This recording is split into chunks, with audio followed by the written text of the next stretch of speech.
Boa noite a todos. Sejam todos bem-vindos ao nosso banquete espiritual. E agradeço as suas palavras, meu irmão, que são acolhedoras, são sempre bem-vindas. É o resultado daquilo que a gente está dilapidando na nossa caminhada rumo à nossa perfeição. Muito obrigado, Lu.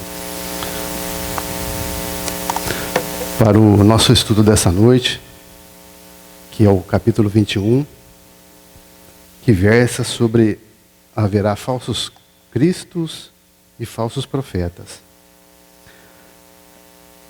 Esse estudo que nós vamos fazer nessa noite, ele é um dos mais importantes, porque aqui nós vamos conhecer como que as trevas têm agido para nos atrapalhar, para dificultar a nossa evolução espiritual. Vamos mergulhar no capítulo que vai exigir de cada um de nós uma maior atenção, pois trata-se de um tema, como eu falei, relevante. E isto vai nos proporcionar, além dos devidos esclarecimentos, como também e principalmente a compreendermos como as forças do mal, contrárias à nossa evolução espiritual, costumam atuar e a regimentar as massas que permanecem na sombra da ignorância e distantes do Pai. Quero lembrar-lhes que a nossa doutrina espírita representa a união da ciência, filosofia e religião, que juntas e atuantes fornecem subsídios ao homem para a compreensão de certas leis divinas. Por isto, a importância de nos dedicarmos aos seus estudos é primordial, pois esses estudos estão relacionados diretamente à nossa evolução, que é constante.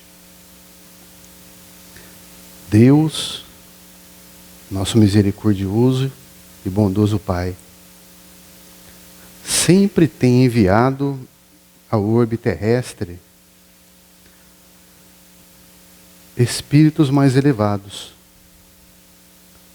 que ficaram conhecidos como profetas ou missionários. Nós vamos dedicar nesse momento e conhecer a missão dos espíritos, dos profetas, dos missionários. Mas, afinal, qual seria a missão desses profetas para nos auxiliar nessa empreitada? Faz-se necessário recorrermos ao livro dos Espíritos. O livro dos Espíritos é uma ferramenta que faz parte do nosso estudo. Que está lá na parte terceira das leis morais. Os benfeitores nos ensinam que Deus confiou a certos homens a missão de revelar certas leis divinas. Então, está lá na questão de número 622. Kardec, que foi muito estudioso, além de ser um exímio cientista, dedicado em várias frentes de pesquisa, faz então a seguinte pergunta ao Espírito da Verdade. Abro aspas. Confiou Deus a certos homens a missão de revelarem a sua lei?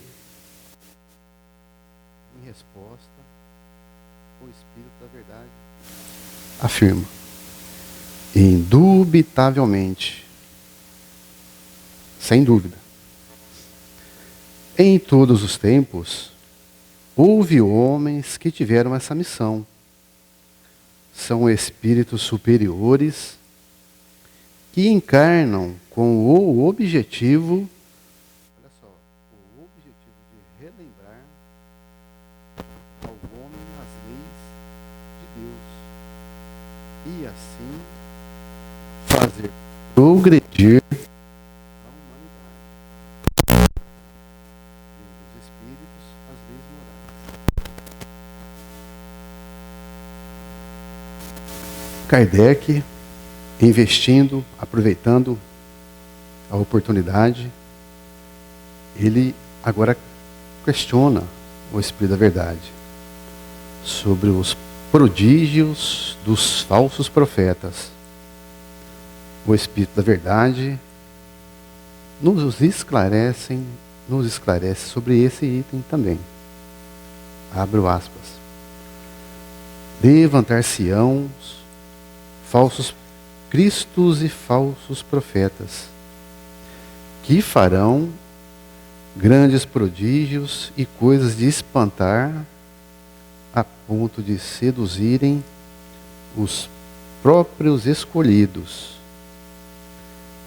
Em todos os tempos, homens houve que exploraram, em proveito de suas ambições, de seus interesses e do seu anseio de dominação, certos conhecimentos que possuíam, a fim de alcançarem o prestígio de um pseudo-poder sobre-humano ou de uma pretensão de missão divina.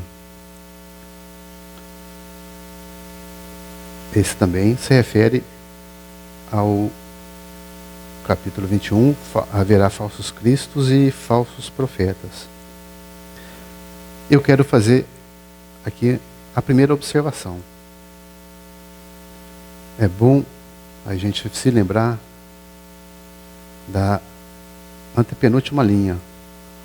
Homens houve que exploraram em proveito de suas ambições.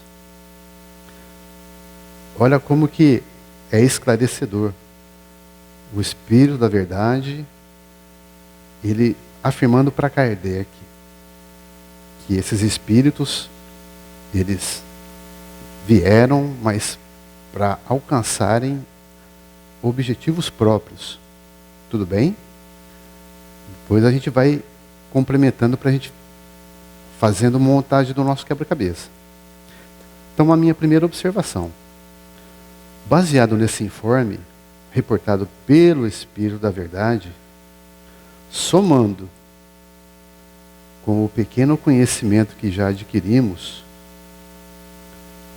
junto às investigações e observações feitas por Allan Kardec e Leon Denis, juntamente com o apoio da história. A história, ela é muito importante para a humanidade. Ela é aquela testemunha fiel que vem registrando fatos ao longo da existência do ser humano. Agora, sabemos que esses espíritos, desde os tempos imemoriais, vêm reencarnando na Terra, mas ao invés de aproveitar a oportunidade de se redimirem de seus erros e de suas imperfeições, principalmente morais, resultou no desperdício de tal oportunidade e ainda veio a contribuir para o atraso da ascensão espiritual da humanidade. E se voltarmos no tempo para relembrarmos quantos reis, rainhas, príncipes, czares, chefes de estados que se passavam como enviados de Deus, que em seu nome praticavam as mais barbárias atrocidades contra o povo. E o que dizer do período tenebroso da Inquisição, que se tratava de tribunais especiais da Igreja Católica, que perseguiam, julgavam e puniam as pessoas acusadas de heresia ou contrárias aos dogmas pregados pela Igreja Católica. Esse tribunal tinha como alvo os judeus e os cristãos novos naquela época. Esse período durou vários séculos, sendo extinto no ano de 1891. Estima-se que dezenas de milhares de pessoas tenham morrido. E não poderemos esquecer de citar o início da era cristã. Esse que ficou marcado principalmente pelas implacáveis perseguições aos cristãos. Eu vou relatar um trecho, abro aspas.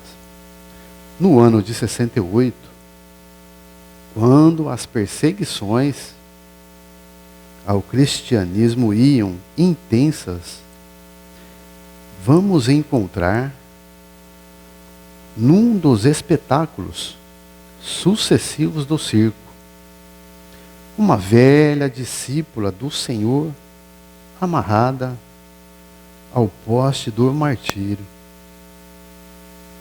Ao lado de um homem novo, que era seu filho. Ante o vozerio do povo, foram ordenadas as primeiras flagelações. Fecho aspas. Esse trecho, ele é do livro Boa Nova, que versa lá no capítulo Joana de Cusa, pelo benfeitor espiritual Humberto de Campos. Hoje em dia, esses falsos profetas, eles estão por aí, infiltrados na política, fazendo promessas, criando leis contrárias às boas práticas morais, seja ainda nos tribunais judiciais, agindo às vezes contrário às próprias leis que foram criadas. Estão também nas grandes economias, geralmente agindo para enriquecer seus países em detrimento dos países pobres. Foi o que aconteceu no pós-pandemia, em que estudos da ONU, os países africanos foram os mais afetados, principalmente as 75 milhões de crianças com menos de 5 anos, enquanto as superpotências continuaram a gastar bilhões de dólares na produção de armamentos. Dando continuidade agora ao estudo do Kardec, ele faz a pergunta sobre os falsos profetas da erraticidade. O trecho que segue é do Espírito da Verdade. Abre aspas. Os falsos profetas não se encontram unicamente entre os encarnados. Há os também, e em muito maior número, entre os espíritos orgulhosos que, aparentando amor e caridade, semeiam a desunião e retardam a obra da emancipação da humanidade, lançando-lhe de través. Olha só esse trecho, como que ele é bem enfático. Lançando-lhe de través seus sistemas absurdos, depois de terem feito que seus médiuns os aceitem, e para melhor fascinarem aqueles a quem desejam iludir. Olha que esclarecimento impressionante aqui nos fornecido pelo Espírito da Verdade. Os benfeitores também os classificam como pertencentes à categoria a dos espíritos enganadores, hipócritas, orgulhosos e pseudo-sábios, que passaram da terra para a erraticidade e tomam nomes apurados para, sob a máscara de que se cobrem, facilitarem a aceitação das mais singulares e absurdas ideias. São eles que espalham o fermento dos antagonismos entre os grupos que os impelem a isolarem-se uns dos outros e a olharem-se com prevenção. Como os médiuns são atacados, como que as casas espíritas, se não houver aquele trabalho preventivo de pensamentos elevados, principalmente em hábitos que são sempre bem-vindos, né, aos princípios morais, pois do contrário, nós somos alvos e muito facilmente nós somos derrubados, e juntamente as casas espíritas. Isso por si só bastaria para os desmascarar, pois procedendo assim, são os primeiros a dar o mais formal desmentido às suas pretensões. Cegos, portanto, são os homens que se deixam cair em tão grosseiro embuste.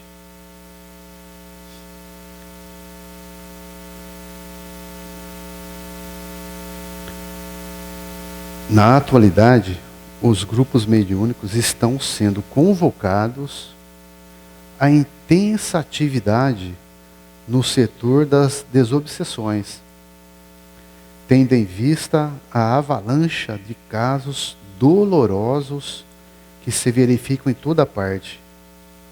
Tem-se mesmo a impressão de que as forças da sombra, aproveitando-se da invigilância dos encarnados, desfecham um verdadeiro assalto à cidadela terrestre, exigindo que os centros espirituais se desdobrem no esforço assistencial.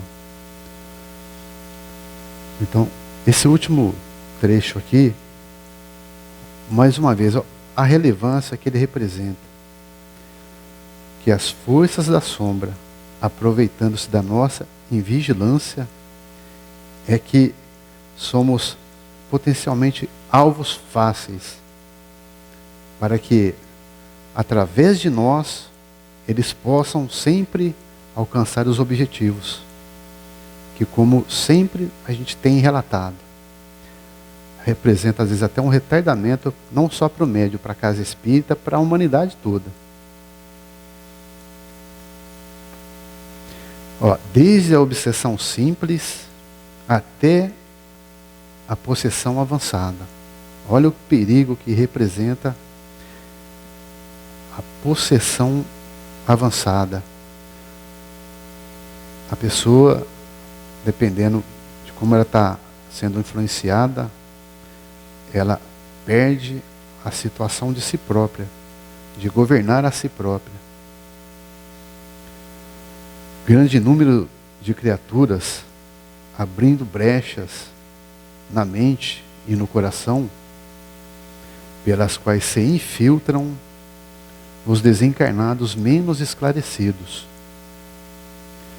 cujas almas extravasam rancor e vingança, se veem abraços com o perigoso e cruel assédio de espíritos com que se acumpliciaram no pretérito.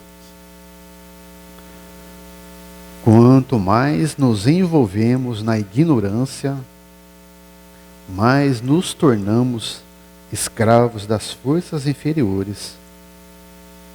Esse trechinho aqui é do livro Estudando a Mediunidade, capítulo Obsessões, pelo nosso benfeitor, colaborador, Martins Peralva. Esses espíritos de sentimentos inferiores e perversos, eles são perversos, porque eles nos utilizam sem qualquer piedade, sem qualquer misericórdia. E seremos geralmente os intermediários para que eles possam concluírem os seus objetivos.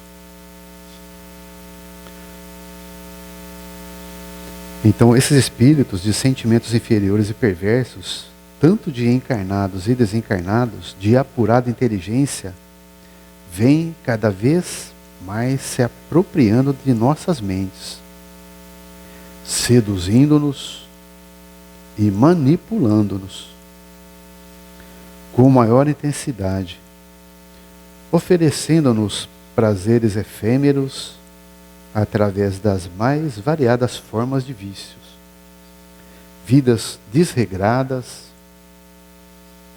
práticas imorais adotadas por uma sociedade que adoece espiritualmente a cada dia e, por conseguinte, isso tem contribuído para a destruição de muitas famílias. Aproveitando aqui esse trecho, eu incluí aqui um trechinho muito importante por Emmanuel. Sempre Emmanuel. É o nosso escudeiro da literatura espírita. Abre aspas. O culto do Evangelho no lar aperfeiçoa o homem. O homem aperfeiçoado ilumina a família. A família aperfeiçoada melhora a comunidade. A comunidade melhorada eleva a nação. Fecha aspas por Emmanuel. Olha que contribuição maravilhosa. Por isso, a importância de nos dedicarmos, pelo menos um dia na semana, ao Evangelho, e que todos possam participar.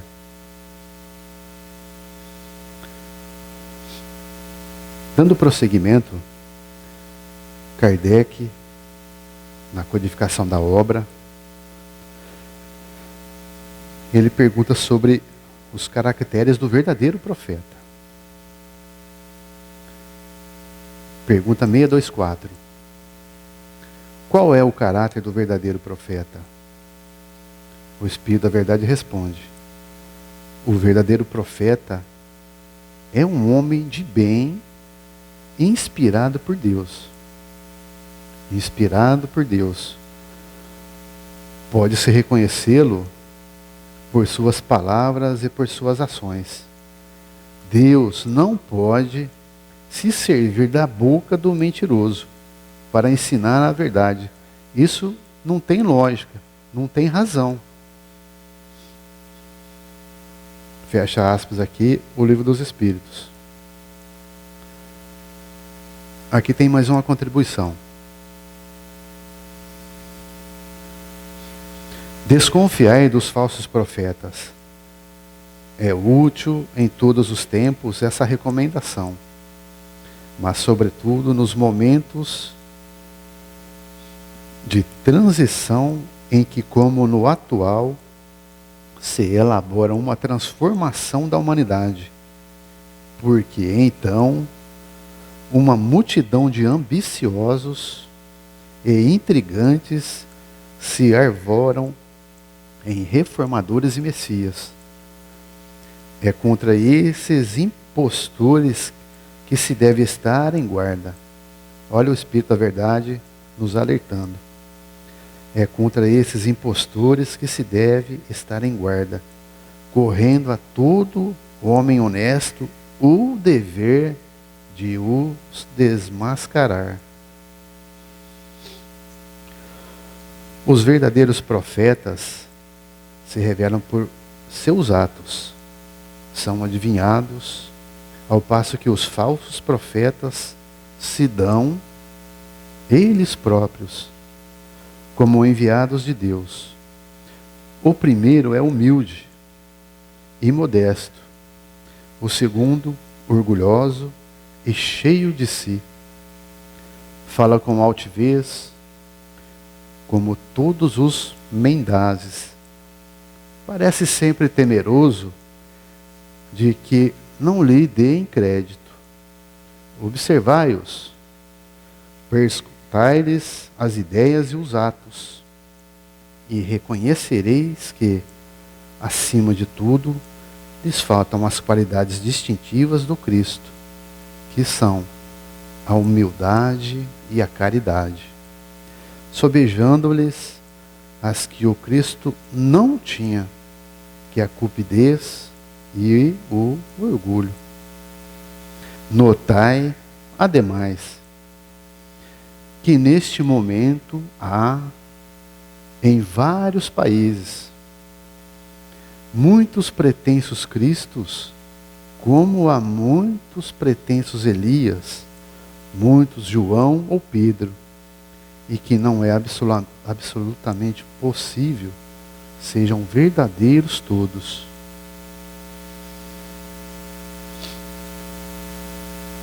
Uma vez conhecidos esses importantes detalhes, é oportuno sabermos quem são esses missionários e o legado que deixaram para a humanidade.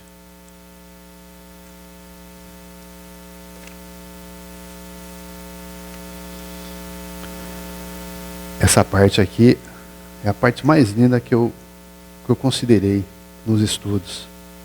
Eu vou compartilhar com vocês como forma de realmente nos dedicarmos uma parte aos estudos, como já foi explicado aqui pelo Espírito da Verdade. Quanto mais nos esclarecemos, mais nos afastamos da sombra da ignorância. Então, na ordem cronológica, assim podemos elencá-los, os verdadeiros profetas. Primeiro, Moisés, considerado como missionário da renovação, para dar à mente do povo a concepção do Deus único. Desde essa hora, o conhecimento religioso, baseado na justiça cósmica, generaliza-se no âmago das nações, porquanto, através das mensagens de Moisés, informa-se o homem comum de que perante Deus, o Senhor do universo e da vida, é obrigado a respeitar o direito dos semelhantes, para que seja igualmente respeitado. reconhecendo ele e o próximo são irmãos entre si, filhos de um Pai único. A religião passa, desse modo, a atuar em sentido direto, no acrisolamento do corpo espiritual para a vida maior, através da educação dos hábitos humanos, a se depararem no cadinho dos séculos, preparando a chegada do Cristo. Olha só, Moisés, bem antes, há vários séculos, ele já então preparava o terreno para que Cristo pudesse vir à terra. Esses fundamentos da lei foram recebidos no Sinai por Moisés. Esse profeta, Elias, ele viveu por volta de 800 anos antes de Cristo. Elias defende o culto de Jeová, que é Deus único do povo hebreu, contra a veneração do Deus Baal, um dos deuses pagãos dos Hanameus. Baal era principalmente um deus do sol, da chuva, dos trovões, fertilidade e da agricultura. Durante o reino de Jacó e Jezabel, havia muitas maldades e injustiças. E tanto o povo quanto eles cultuavam o deus Baal. Então, o profeta Elias veio combater essa prática. Elias é considerado, na antiga dispensação, o mais poderoso dos profetas. O próximo profeta, da verdade, João Batista. Considerado precursor de Jesus, foi através dele que iniciou a idade evangélica que estamos. Foi um poderoso médium inspirado. É ele o transmissor das mensagens do alto, dando início aos trabalhos de regeneração da humanidade. João Batista foi a voz clamante do deserto, o operário da primeira hora. É ele o símbolo rude da verdade que arranca as mais fortes raízes do mundo, para que o reino de Deus prevaleça nos corações, exprimindo a austera disciplina que antecede a espontaneidade do amor, a luta para que se desfaçam as sombras no caminho. João é o primeiro sinal do Cristo ativo, em guerra com as próprias imperfeições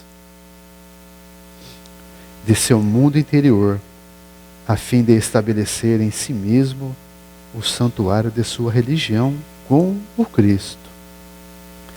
João é o maior expoente da profecia, porque profetizou a vinda e a missão do maior dos enviados. E ainda afirmou: o que há de vir depois de mim é mais poderoso do que eu, e eu não sou digno de ministrar o seu calçado. Foi por essa razão que dele disse Jesus, abre aspas, dos nascidos de mulher, João Batista foi o maior de todos, fecha aspas. Agora chegamos nesse maior dos expoentes, do médico dos médicos, do rei dos reis, Jesus.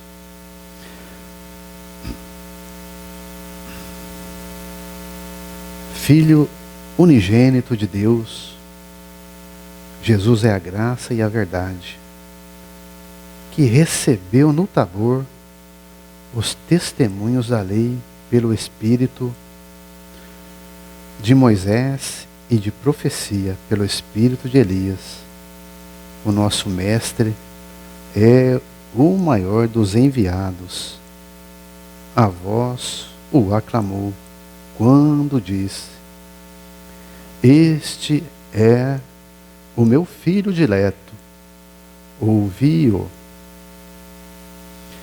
Todas as vozes do Pai Celeste deram testemunho do Nazareno. A lei, a profecia, a graça e a verdade. O Espírito do Cristo é o maior do que tudo e de todos, porque ele foi e é o expoente do Verbo de Deus. O Verbo se fez carne e habitou entre nós. Esse trecho aqui é Parábolas e Ensinos de Jesus, o Maior Profeta, por Caibar Chutel. É ainda nosso dever acrescentar um importante fato. Por isso, mais uma vez, recorremos ao Livro dos Espíritos para nos auxiliar, para compreendermos quem foi Jesus. Livro dos Espíritos, pergunta 625. Qual é o tipo mais perfeito que Deus ofereceu ao homem para lhe servir de guia e modelo? A resposta: vede Jesus. Jesus é para o homem o modelo da perfeição moral que a humanidade pode pretender sobre a terra. Deus nos oferece como o mais perfeito modelo. E a doutrina que ensinou é a mais pura expressão da sua lei. Porque ele estava animado do Espírito Divino e foi o ser mais puro que apareceu sobre a terra. Se alguns daqueles que pretenderam instituir o homem na lei de Deus, algumas vezes extraviaram-na pelos falsos princípios, foi por se deixarem dominar pelos mesmos sentimentos terrestres e por confundirem as leis que regem a vida do corpo.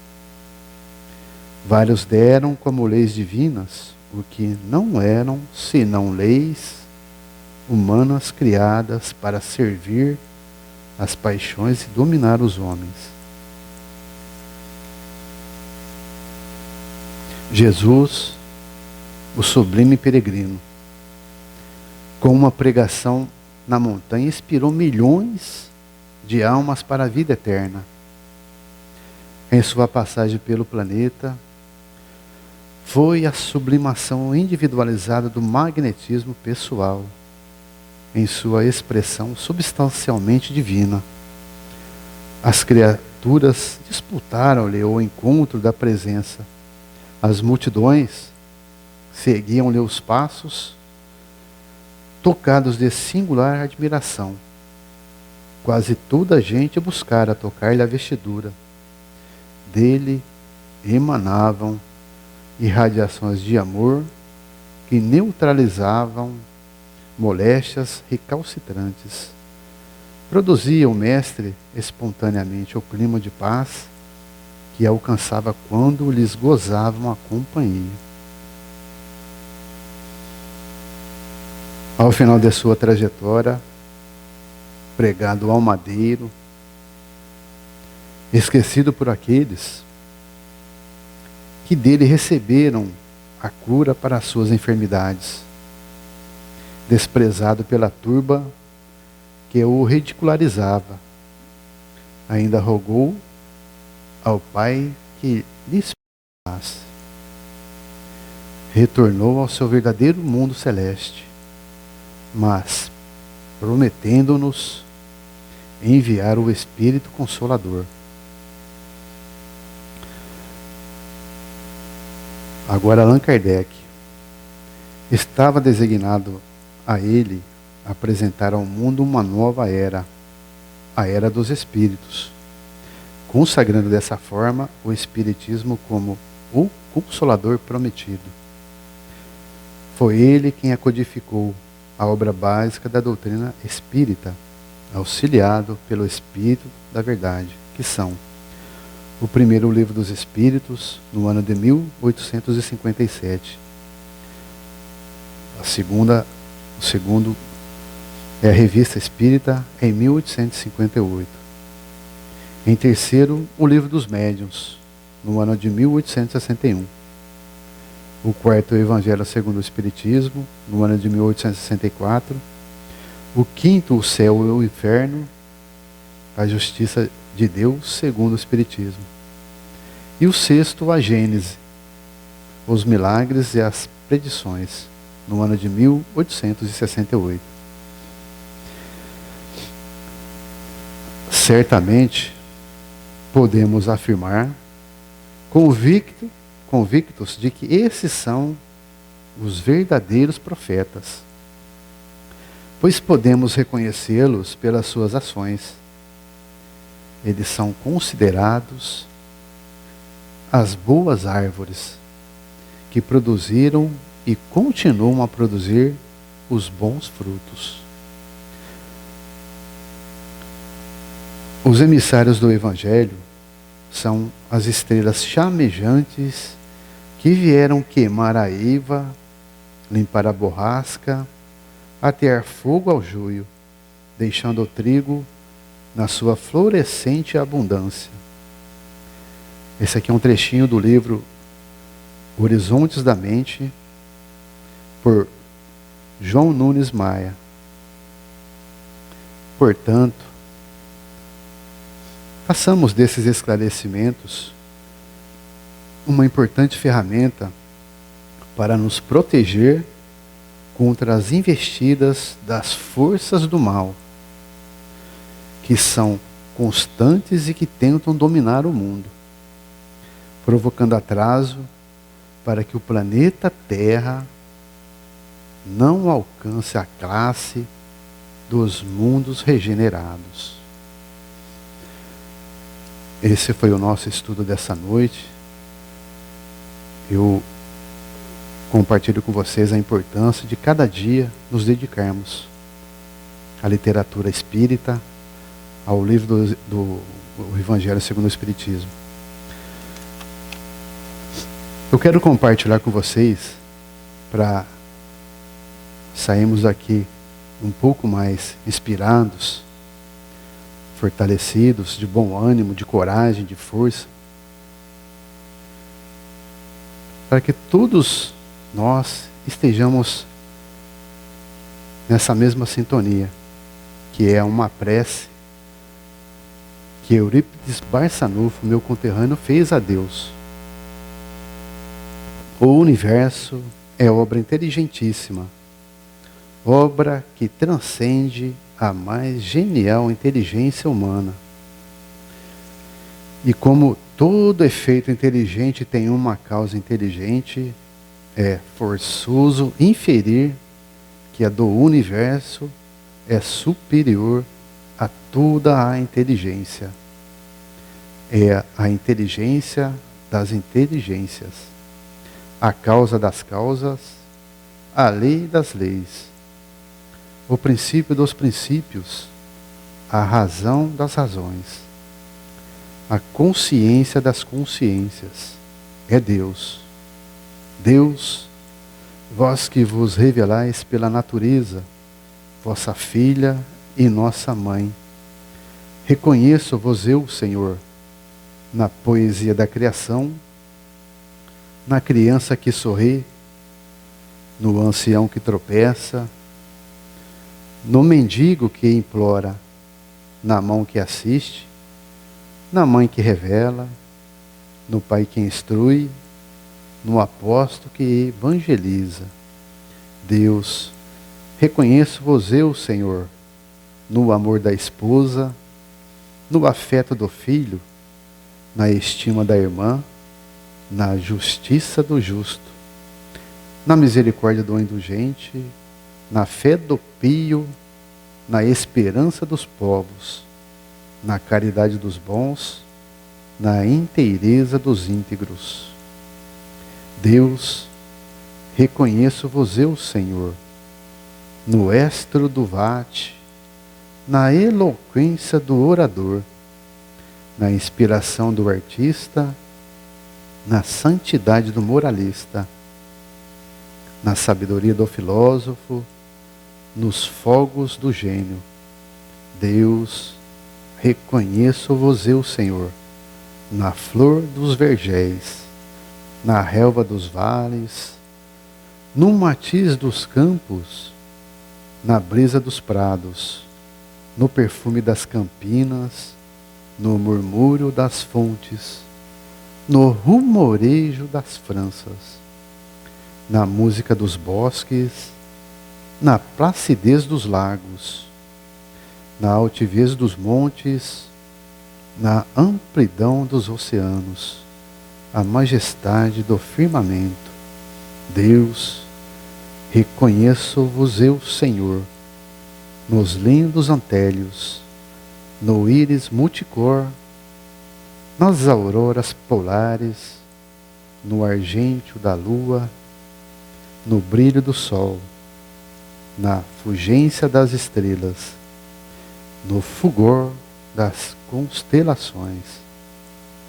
Deus, reconheço-vos eu, Senhor, na formação das nebulosas, na origem dos mundos, na gênese dos sóis, no berço das humanidades, na maravilha, no esplendor, no sublime do infinito. Deus, reconheço-vos eu, Senhor, com Jesus, quando ora, Pai nosso que estais nos céus, ou com os anjos, quando cantam, glória a Deus nas alturas. Aleluia. Sacramento, 10 de janeiro do ano de 1914. Assim eu despeço de vocês por aqui e, por favor, transfiro para você para os finalmente, Lucas, por gentileza.